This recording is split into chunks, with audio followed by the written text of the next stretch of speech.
বাবার বাড়ি যাওয়া কতটা যে মজার, যখন বরের বাড়ি থেকে যখন বাবার বাড়িতে যান তখন যাওয়ার মজাটাই থাকে আলাদা।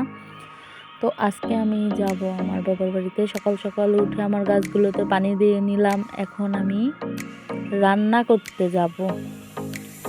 আমি 7 দিনের জন্য চলে যাচ্ছি, এই জন্য আমার বরের জন্য এই মাংসগুলো আমি জাল দিয়ে রেখে দিব। এখানে গরুর মাংস আছে, মুরগির মাংস আছে, আর এখানে করতেছি পাতাকপির ভাজি। যে খাবারগুলো নষ্ট হবে না সেইগুলো আমি করে যাচ্ছি, কারণ 6-7 দিনের ব্যাপার। এই 6-7 দিনে ও যেটা খাবে সেটাই আমার ভালো থাকার জন্য রান্না করা লাগবে। এইদিকে নানা বাড়ি যাওয়ার খুশিতে আমার মেয়ে শাড়ি পরে নাচা শুরু করছে। তার দাদি তাকে ছায়া ব্লাউজ বানায় দিছিল, এগুলো পরে সে মহা খুশি। এখন শাড়ি পরে সে ঘুরতে যাবে দাদির সঙ্গে।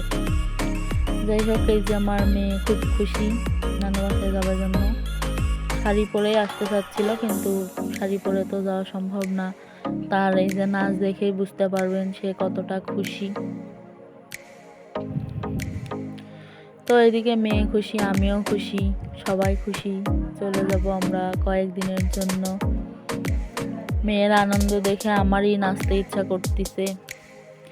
এই যে আমরা রেডি হয়ে যাচ্ছি এখন, কিন্তু যাওয়ার সময় একটা দুর্ঘটনা ঘটছে। আমাদের সিএনজি একটা বাচ্চার সঙ্গে অ্যাক্সিডেন্ট করছিল। বাচ্চাটা খুবই গুরুতর আহত হয়েছে, জানি না বাচ্চাটা বাঁচে আছে না মরে গেছে। এই যে চলে আসলাম নীলফামারী স্টেশনে, এখানে অপেক্ষা করতেছি। অপেক্ষা করতে করতে আকাশের অবস্থা এত খারাপ ছিল যা ভাবার মতো না। প্রচণ্ড গরম, আমি তো ভাবছি মনে হয় যাওয়া যাবে, কিন্তু বাতাস আর খুব বৃষ্টি। যাই হোক, জার্নির সময় বৃষ্টি আর বাতাসের একটু প্রয়োজন ছিল, কারণ গরমের মধ্যে বাচ্চাকে নিয়ে কোথাও গেলে এমনি থেকেই অবস্থা খারাপ হয়ে যায়। তো হালকা বাতাস আর বৃষ্টিটা ভালোই লাগছে এই জায়গাটায়। ট্রেনে উঠে পড়লাম আমরা।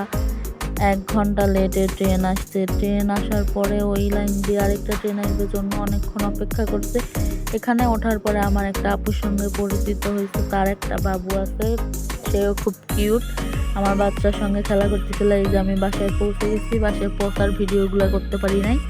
এখানে এসে আমার কাজ শুরু হয়ে গেছে বাড়ির। এখন আমার চুলায়, মাটির চুলায় রান্না করা শাক ভাজি খাওয়ার ইচ্ছা করতেছে। তো সকাল সকাল শাকগুলো তুলে এনে ভাজা শুরু করে দিলাম। এই যে আগে শাক ভাজবো, তারপরে সুন্দর করে এটা ভাজি করে আমি পান্তা ভাত দিয়ে খাবো। এইদিকে আবার আমার নারিকেলের নাড়ু খাওয়ার ইচ্ছা হয়েছে। এই যে এখানে আমার দুলাভাই নারিকেল কাটতেছে, আমি নারিকেলের নাড়ু খাওয়ার জন্য।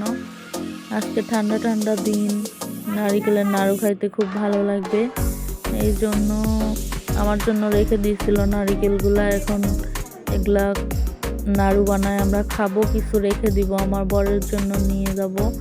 আর হচ্ছে আমার ভাগ্নি ঢাকা ইউনিভার্সিটিতে আছে, তার জন্য কিছু নাড়ু বানায় নিয়ে যাব।